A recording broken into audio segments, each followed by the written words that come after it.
Today I take on the hardest Sekiro mod in existence, and if that statement is false, I don't want to be proven correct. Long May the Shadows Reflect is widely considered to be one of the most difficult, most trolly mods for Sekiro. There's even two versions of it, the noob version for little baby shinobi, and the hardcore version for people that don't know what deodorant smells like. You can guess which one I went for. Gotta get them internet points, am I right? So join me today, my friends, on this very long, very painful path as I attempt to conquer Sekiro Long May the Shadows Reflect. But first, if you want to see more mod videos and help out the channel, don't forget to deathblow that subscribe button. Our run starts the way that this mod should, forgotten and discarded at the bottom of a well. After making our daring escape, we find our way to young Kudo, who is happy to see us. He also gifts us our sword, which I will soon find out is not made out of superior Nippon steel folded over 1,000 times, no, it's made out of 37 graham crackers held together with raspberry jam. Don't believe me? Just look at how little damage I do to the tutorial boss Yamauchi. Also, please note the third death blow marker. Oh yeah kids, this is gonna get real tough, real fast. I show Kudo the secret door out of here, but apparently it's a secret to everybody as Genichiro is here too. In a normal playthrough, I have the upper hand in this fight. Technically correct here as well, but not what I meant. Waking up, I realize my left hand is now made out of, not hand, and I'm free to roam the world. First, I grab the shuriken wheel tool and take out the newly placed guards for this mini-boss. Also, has my health bar always been that large? I feel like it's gotten bigger. Karawada's moveset doesn't seem to be changed, and it only took me 4 minutes to beat him. That's with the first death blow being from stealth. Grandma, if you could give me that bell a little bit faster, I would appreciate it. We are about to become Swiss cheese.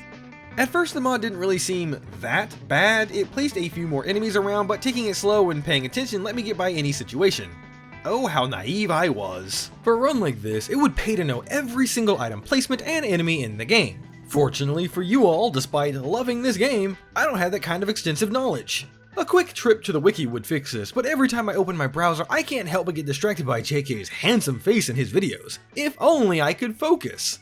What's that? Opera GX can help me? It's pretty easy to get distracted nowadays. Believe me, I usually work for 5 minutes, then spend 3 hours doom scrolling, repeat until I realize I am 1 day away from a deadline, but Opera GX has some tools to help me and you focus. Like personalized profiles, that way you can keep your work and fun separate so you're not distracted and won't easily tab over to them when you should be doing something productive. Not that I'm speaking from experience or anything. They are super easy to set up, just go into settings, click profile, give it a name and color scheme, then when you load in you can toggle the things you do or don't want. Opera GX even has a built-in ad blocker for when you really want to throw those distractions out. It'll remove pop-ups and intrusive ads so pages feel calmer and your attention stops getting yanked around. Less visual noise means you can stay on task longer.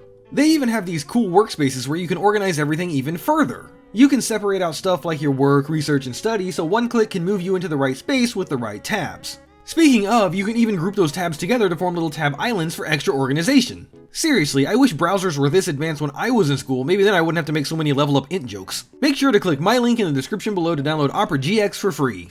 Thanks again Opera GX for making this video possible, now back to our regularly scheduled programming. Before taking on the ogre, I decided to return to Emma, who explained that the healing gourd is magical and she can make it even more so if I bring her seeds.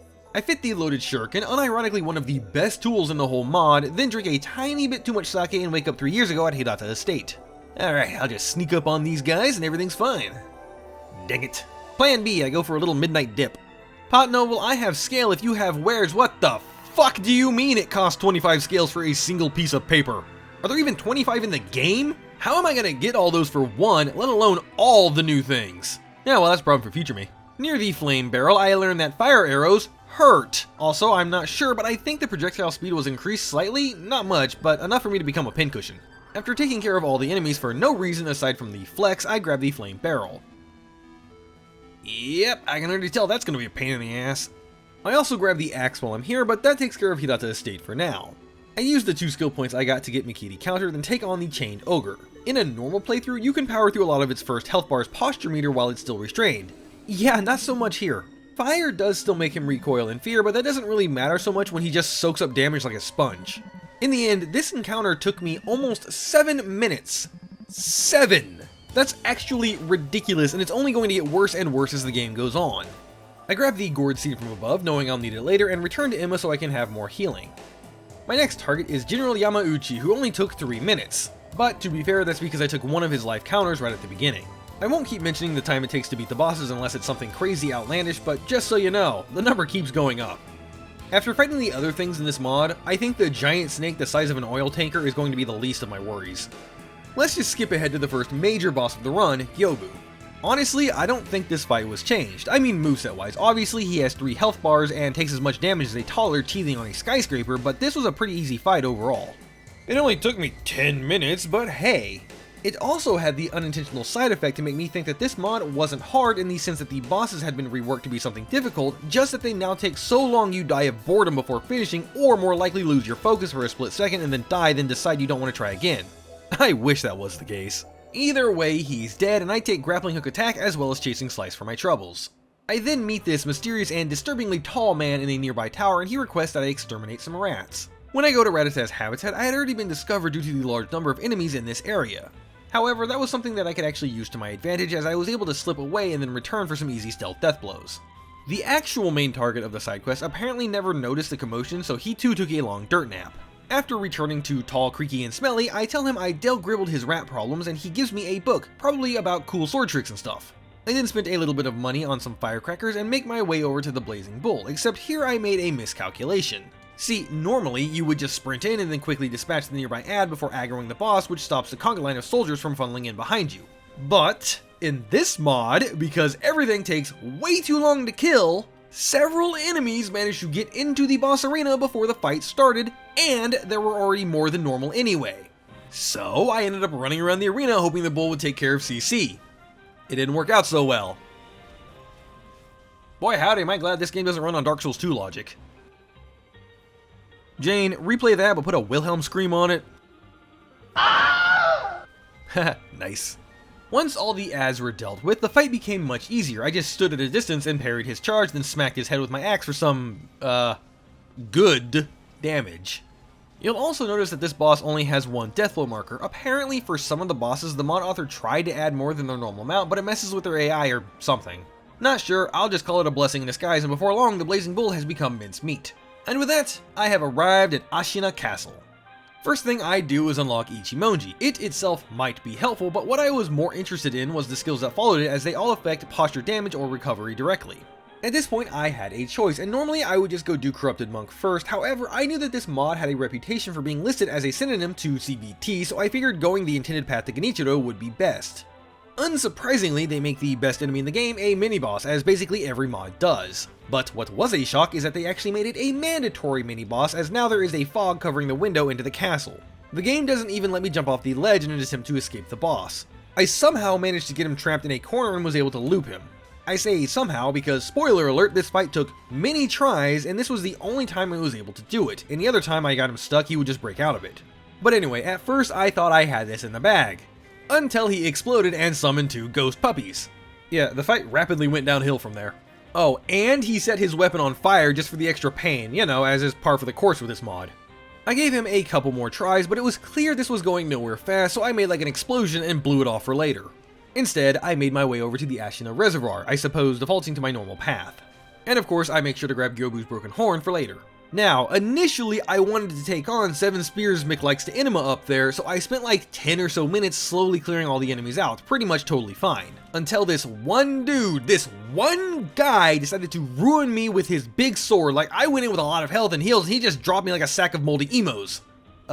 This kind, not this kind. I just reset the area and after like another 10 minutes I was on the last guy before the mini-boss. He just told me to sit down. Twice. And of course, now everyone has a case of the Mondays. It was at this point I said screw it, I don't need to fight the 7 Spears guy anyway, and would just move on. But, as you know, I didn't get very far as now a lone shadow blocks my path, and this is another mandatory encounter. Yeah, it went about as well as you expected. Some good news is that after all of the people disposal, I was able to acquire both ascending and descending carp, which hopefully will just passively help with every fight going forward. Knowing this mod though, it was probably nerfed into the ground, but a 1% increase is still technically an increase. At this point, I returned to the top of the castle, hoping to just cut through the base, but I forgot you actually have to go through the top tower and drop down to open this door. To take out my frustration, I 1 HP'd and dreamed Matsumoto, and this is after 2 revives, so he must have been really salty. Not that I can relate to that, nope, never. At this point, I do the very logical thing of returning to Hirata Estate and ignoring everything in my path in an attempt to get close to the boss or more tools. Mr. Shinobi Hunter, I think your arena is, well, not down there.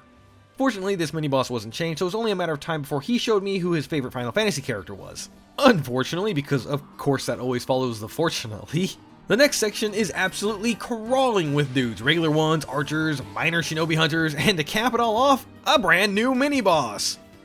I did manage to lose his attention for a free stealth death blow, but as you can imagine, it still ended quite poorly for me. Alright, new idea, I'll just go grab the Mist Raven feathers, maybe get a little bit of practice on the long shadow up there, as it is a more open area, but like, what even is this? Yeah, no, I'm just gonna grab the item and leave, screw this. I then took everything back to the sculptor and have him fit it all on my arm, and make the elite gamer decision to completely ignore the Lone Shadow mini-boss in favor of listening to dear old dad's not-so-final words. Following his instructions, I leap across the mountainside shrine things to a location where another Long Shadow is waiting for me, because of course there is. Huh. Enemies don't fall off ledges if they're attacking. I would do well to remember this. Time for Juzou, and if you don't think I'm gonna recruit Nogami, you're wrong. But by the time all the ads were taken care of, Nogami was poisoned and half dead, while Juzou was very much so not that, pinning a heart attack, I suppose. So I thought this was a wrap, and I would either need to plow through his health bars alone, or just start the fight over. To my utter amazement though, Nogami managed to stay in the fight for almost the entirety of the encounter. Partially because I was able to draw some aggro, but more importantly, he had a move that would knock Juzou down like he had just had some spicy level 20 curry from Kokuichi. Unfortunately though, he did not make it to the end, but it was a noble attempt, my friend, and your assistance was not in vain, as shortly after the drunkard goes down.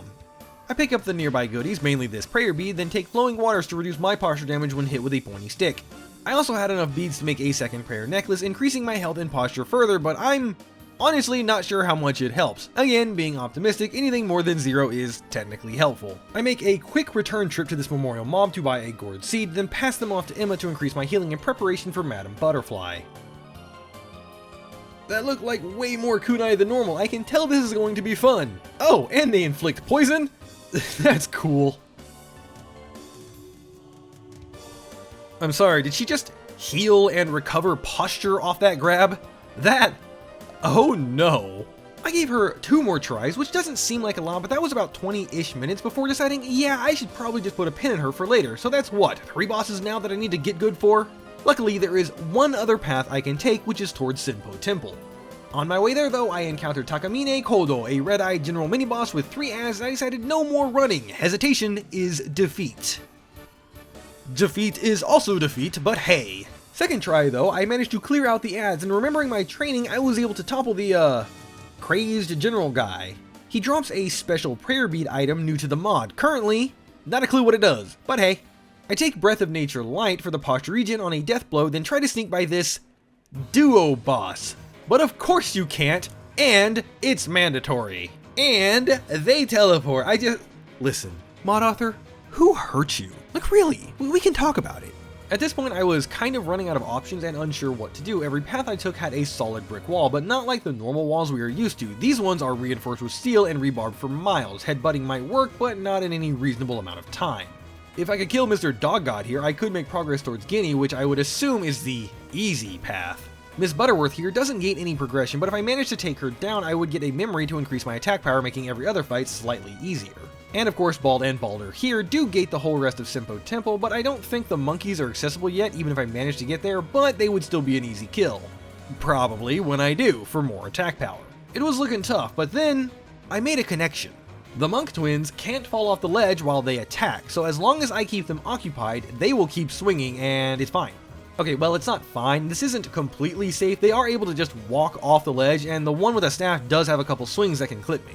Now, you might be looking at this like, Doom, brother, this is cheese. And my response to you is to take you to Olive Garden, sit you down, order a salad, and when the waiter says, cheese, sir, just tell me when, I will then stare at you as the mountain of shredded yellow goodness raises to the heavens. Give me the cheese. After taking care of the fisticuffs one, I jumped on the stage and squared up against Mr. Staffman, but he's not that hard alone, and before long, the path is clear. Which means it's basically straight to the Armored Warrior. Now, he only has 1 death blow, or 0, I guess, because you're intended to knock him off, but don't worry, the mod author wasn't content in letting you breathe. No, he has a new mechanic, Curse. Yep, that's great. So yeah, after his posture hits a certain amount, or maybe after some amount of time has passed, I'm not sure, the Armored Warrior becomes enraged with the power of purple and can inflict Curse if you don't perfect deflect it. This replaces terror, which good, no more instant death, but I would almost prefer it. There's different kinds of curses too. This one just lowers your health to almost nothing, but they all share the same attribute in that they are persistent through resurrection. Let me make that clear. You have to completely die to get rid of it, or an item, yeah, okay. This is a fun time. I'm having so much fun. To be honest, when I finally did kill the armored warrior, I almost expected him to hit a trampoline and jump back up for round 2. At this point, I wouldn't have expected anything less from the mod. On my way up the temple grounds, I spotted an ogre that appeared to be on fire, but I thought to myself, hey, that's just a chained ogre. It probably won't be that hard, right? Technically speaking, I was correct. It seemed like a regular chained ogre, though it does have a double grab that I don't recall base game Shrek having, but that might just be a memory issue on my side. The real problem were the like 7 monks around it, but thanks to this not being a mandatory boss, I first just took one out, ran away, waited for them to lose interest, and then repeated until it was a 1v1. It drops an item that says it can be used to make a weapon, but I have no idea how to do that. Oh look, another boss! See ya! Unfortunately, it seems I was correct. The monkeys are not available right now, so that's a probably free attack power upgrade later. They'll just have to wait. I attempted that mini-boss outside, but it didn't go well for me. Shocking, I know. And I'm not sure how useful it will be, but I do grab the Senpou Arts book as well. In the end, I decided I would just push through the long shadow at the starting well, and man, let me tell you, this arena still blows. Okay, so the boss has some new tricks. He has this like disappearing act with Mist Raven, but as long as you view it as him winding up a swing, it's not so bad. The weirder thing is that if you perfectly deflect one of his kicks, he will jump back and throw fireworks, which hurts you. But more importantly, that kind of disrupts the flow of the fight. He's out of range now, meaning if he doesn't re-engage, his posture is just gonna plummet. Thankfully, he usually just continues attacking, so it's not a big issue. He also has this really strong downward kick combo that you can deflect, but I recommend just dodging it with what little iframes the game gives you. Thankfully, they still retain the normal combo of kicks that ends in a Makiti counter, so after like 50 minutes of attempting this mini-boss, he goes down. What wisdom do you have for me today, Grandma?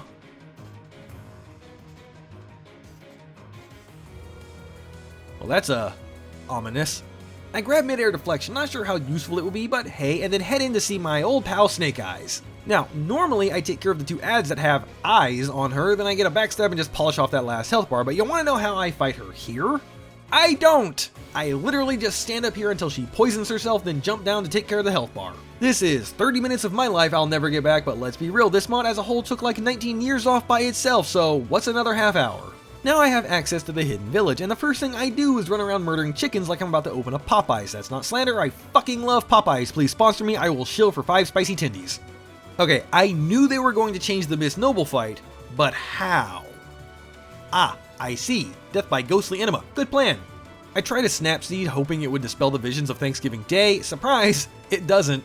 Normally, you'd probably think, how the hell are you supposed to fight the corrupted monk in that arena? And agreed, it's not a good time. But these meditating mummy men actually stopped the monk's advances. I will admit that this probably was also a tiny bit of luck, but the monk didn't seem to easily be able to move between them, so as long as I lead her away, I could get a few free shots in on the noble. Surprisingly, a first try. Never thought I'd have to say that unironically against the Miss Noble, but here we are. Isn't there usually a bonfire here? I feel like there's usually a bonfire here. The village is a little more lively than normal, with basically every mob being multiplied by 4 or something. Either way, I grab the gore seed and move on. With all my skill points, I take run and slide as well as suppress presence, but that's just so I can take the real talent of Shinobi Eyes, which deals more posture damage on Makiti counters. Odin then pulls a sword on me and I tell her, no. Oh yes, that sweet, sweet non-existent damage. Yeah, I hate to see it.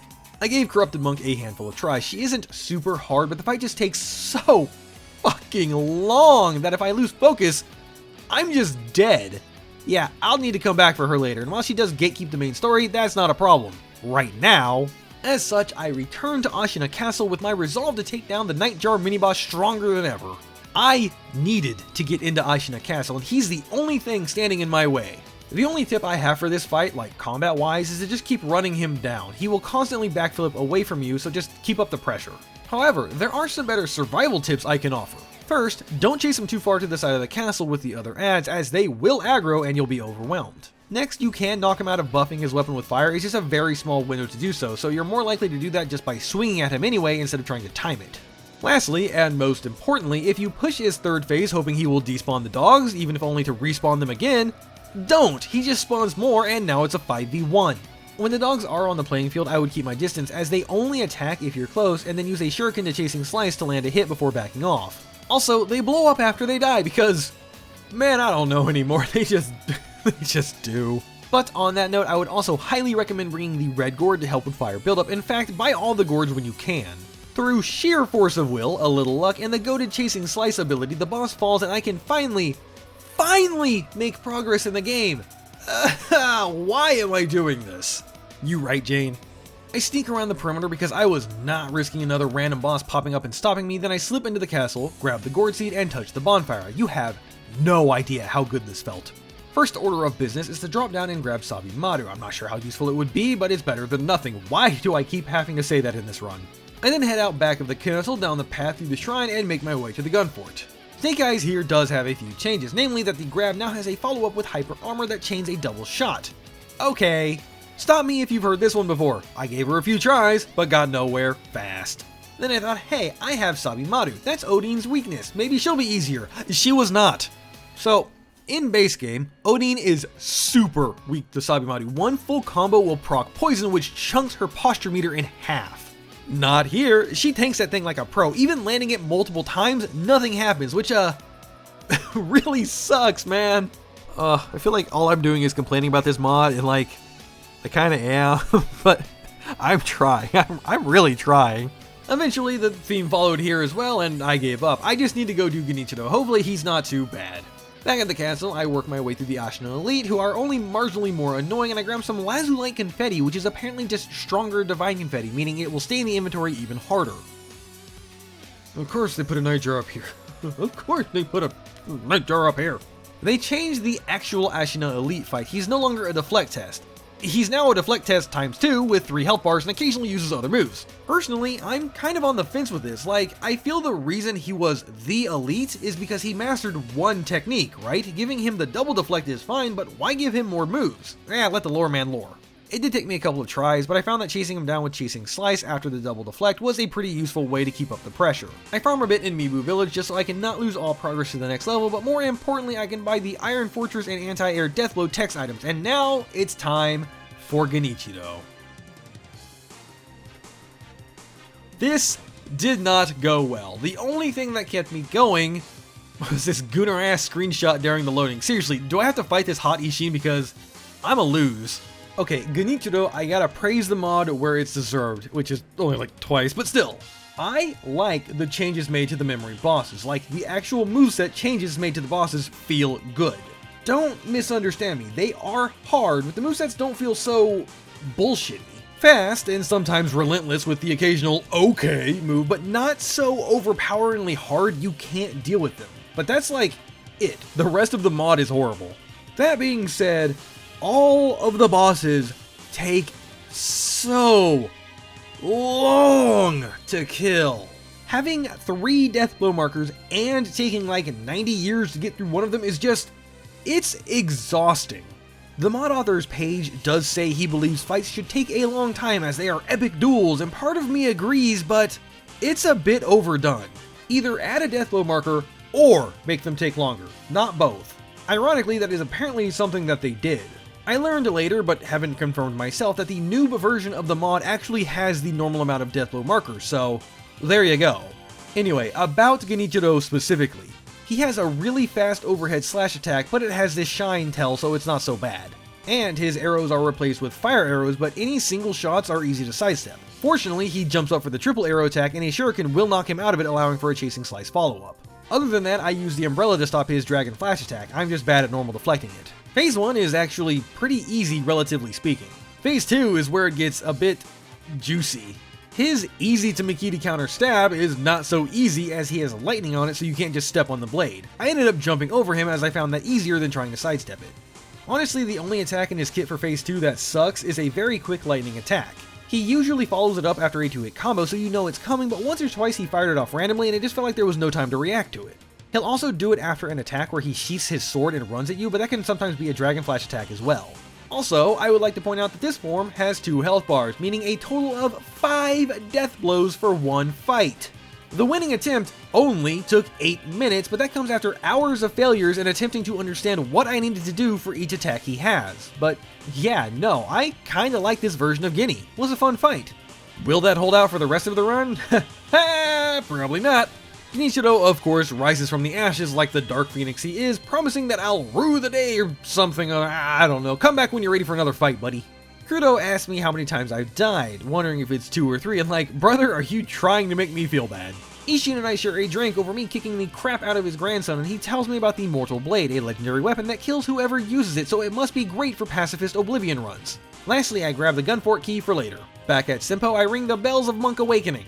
So, I don't know if this fight was changed at all. I mean, the terror, maybe curse, I guess, monkey spawned really early it felt, but I kind of expected King Kong to be rampaging around the arena, but he wasn't. Concerned, yet slightly relieved, I just make my way around taking out the monkeys like normal. I guess I'll take my free attack power upgrade. Yes, small child, I would like the blade that kills all who hold it. Now behold, as I unsheath it and nothing happens to... Damn it, my mom said I was special. Guess she was lying. Mama, I'm sorry I doubted you. Hello, Snake Eyes. Goodbye, Snake Eyes. I was initially worried about whatever hell the mod might do to the centipede giraffe, but to my surprise it is the exact same base game fight, except longer. I'll take it, it's a nice breather. You know, I usually get smacked by the snake, but turns out you can just throw yourself off the bridge with minimal injury. The mod then puts one of them katana-wielding white monkeys before the shrine, but thanks to the resurrection mod, I actually had a bit of experience fighting this thing and it goes down on the first try. Which is not something I can say for his big bro, the Guardian Ape. Just observe how little damage I do here, which I mean, to be fair, is accurate. He's an ape the size of a school bus. My sword would be doing the equivalent of like paper cuts, but still. And of course, he has no problems turning me into paste. Believe it or not though, I managed to get him to his second phase on my first try. It only took all of my heals. What's that though? Do I see the distinct purple glow of I'm about to have a bad time? Yep, for the whole of phase 2, he can inflict curse, and what does his version do? Perma health drain. That means if at any point I get afflicted and don't have the curing item, I've lost. Because remember, resurrecting does not remove the effect. But at this point, there was nowhere left to run, so I equipped the purple gourd, coated my weapon in confetti, and went at him, determined to topple the beast. Phase 1 didn't actually feel that much different than normal. He felt slightly more aggressive, and his big poop throw does now have a literal wall of shit attached to it. That wasn't an issue though, except that it stopped me from being able to get a couple of free shots on him while he was recovering with his swamp bidet.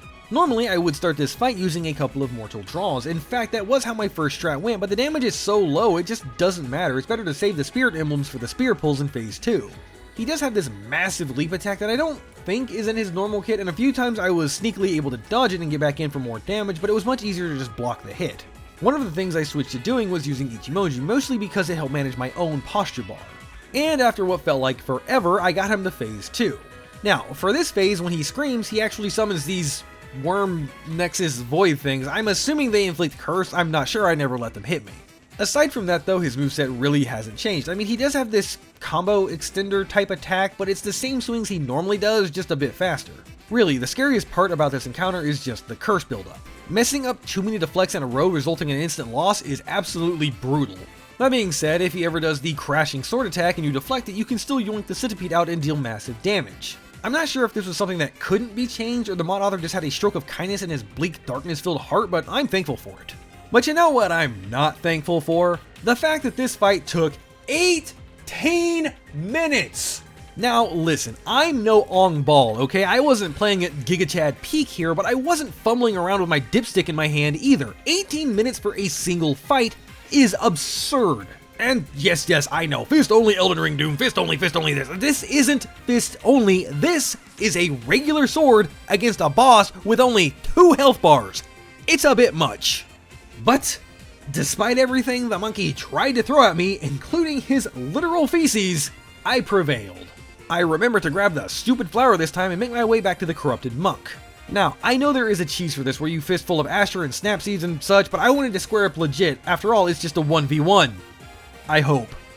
Most of her kit is actually the same as normal. She does have this really fast triple jump spin she'll do after some attacks, but it has a long enough startup that you'll see it coming. Another new move is when she does 2 jumping attacks in a row, and the second one has this really fast follow-up, basically unreactable, so you just have to know it's a combo. She does have this really cool new move where she backs up and summons a clone. It just does the 3 jumping attacks at you, but the first time she did this, I nearly had a heart attack thinking I would need to fight 2 of them, which, with as much health and posture as she has, it probably would have been the end of the run. But it's just a temporary illusion. On the note of the end of this run, however, if you take a gander at the YouTube playback bar, you might notice that this video is almost over. Don't worry, my dear friends, I have not given up. At the time of writing this, I am up to True Monk, actually. Spoilers for the Corrupted Monk fight here, but the truth is, I severely underestimated the amount of time this mod would take to complete. I legit sat there like, yeah, quick mod venture, 2 weeks in and out, it'll be over. Nah, we're like 4 weeks and 700 gigabytes in. I guess I could have just kept going, but with how much hard drive space it was eating up, this would be the only video I'd have to work on, so I needed a little bit of a break. I don't really want to make videos in parts, but I didn't see much other option here, so stay tuned for the next, probably at least 2 more parts of this video. To end this off though, the Corrupted Monk goes down after only like 10 minutes of fighting. Hey everyone, thanks for watching this week's video. This mod. Listen, I knew when I signed up for this mod, like that it was tough, but I was not prepared. I was not ready for the fucking and it's weird because I bounce between like, oh man, this mod is so bad, it's so stupid, like whatever. But it genuinely has some good points, like the Genichiro fight. A little bit of spoilers here. The owl, Great Shinobi Owl fight is pretty cool. Like there are some high points of this mod. Most of it is just absolutely punching you into the ground repeatedly, but hey, there's some high points, you know. But like I said during that little outro piece, I don't generally like making multiple parts videos. I don't know, it just feels weird, like I'm trying to stretch out the story, and I'm not. It's just this mod takes so long, dude. But please stick around. I'm going to try to finish this in 3 parts. I have a plan. 3-part plan. we'll see how well that goes. You know, I'll reveal it. Here's the end of part 1. The end of part 2 should be the end of the game, and then part 3 is supposed to be the gauntlets, which I'm assuming are just like ball-crushingly, soul-shatteringly difficult. But I have no idea when I'll get those out because it's a lot, man. This mod is tough. But anyway, thank you everybody for watching, and it looks like we have this week's grand champion, Allude? Am I saying that right? I sure hope so. Allude. Anyway, thank you everybody for watching, and congratulations, Allude, on your victory.